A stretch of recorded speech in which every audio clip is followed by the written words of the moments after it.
નમસ્કાર દર્શક મિત્રો, આપની સાથે હું પાર્થ વેલાણી. હળવદમાં આરોગ્ય વિભાગમાં કામ કરતા આઉટસોર્સિંગના 60થી વધુ કર્મચારીઓ છે કે જેમને છેલ્લા 3 મહિનાથી પગાર ન મળેલો હોવાથી આ બધા કર્મચારીઓ ઉપર મોટું સંકટ ઊભું થયું છે. અને ખાસ તો જે એક જ કામગીરી ઉપર નિર્ભર હોય એની ને આના ઉપર જ ઘર ચલાવવાનું હોય તો એ લોકોને ઘર ચલાવવા માટે કેવડી મોટી મુશ્કેલી પડતી હોય એ સ્વાભાવિક છે કે આપણે બધા સમજી શકીએ છીએ.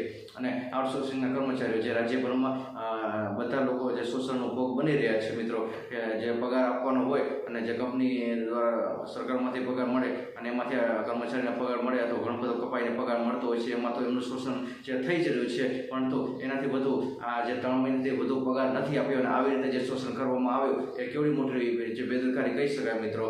કે આવી રીતે શોષણ કરવાનું, આવી રીતે બધાના ભોગ બનાવવાનો અને જો અવાજ ઉપાડે તો એમને નોકરી માટે કાઢી મૂકવાના આવી છે ધમકીઓ પણ આવી જતી હોય છે. એટલે આ બધા કર્મચારીઓ છે રોજમદારોએ વિરોધ પણ કરી શકતા નથી, એ સામે આવીને બોલી શકતા પણ નથી. અને આ ભરોસાની જે ભાજપ છે અને ભાજપના મોટા મોટા વિકાસના ગુણગાન ગવાતા હોય છે, પરંતુ એ વિકાસની જગ્યાએ જે આ બધા કર્મચારીઓની પીડાને કોણ સમજશે, આની વેદનાને કોણ વાંચે આપશે અને આમને શું સમજવાનું.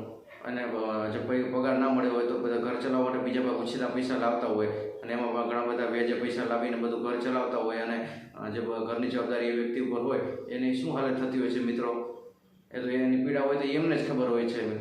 આપણે જે બંગલા એસીમાં બેસી અને બધું બંગલામાં ગાડીમાં ફરતા હોય એ લોકો તો એ નથી સમજી શકવાના, નેતાઓ બધા આમની પીડાને નથી સમજી શકવાના મિત્રો. એને 15-17 હજાર 20 હજાર વધીને પગાર હોય છે આ કર્મચારીઓનો, કે એટલો બધો પગાર પણ નથી હોતો. અને વર્ગ 3 અને 4ના જે કર્મચારીઓ છે જે હળવદમાં જે ફરજ બજાવી રહ્યા છે, 65 જેટલા કર્મચારીઓ છે કે જેમને 3 મહિનાથી પગાર ન મળ્યો હોવાથી ખૂબ જ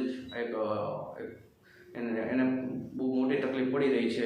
અને અમારી ટેલિફોનિક જે વાતચીત થઈ તો અમને જણાવ્યું હતું કે CHC વાળાને જે પગાર થઈ ગયો છે અને PHC વાળાને પગાર છેલ્લા 3 મહિનાથી મળ્યો નથી. અને જેના લીધે અમે બધા બહુ મોટી તકલીફમાં મુકાઈ ગયા છીએ અને ઘણા બધા સામે આવીને વિરોધ કરવા માટે પણ બોલી શકે નથી મિત્રો. બોલે તો એને કાઢી નાખે, આવી તો દાદાગીરી હોય છે બધા કંપનીવાળાની. અને માંડ નોકરી મળેલી હોય ને એમાં નોકરી પણ જાય તો એ શું કરે, સાવ બેરોજગાર બની જાય. આવી હાલતમાં બધા લોકો જીવી રહ્યા છે. તો આ કર્મચારીને ઝડપથી ન્યાય મળે અને પગાર ઝડપથી મળી જાય એવી આશાની અપેક્ષા કંપની પાસેથી છે. નમસ્કાર.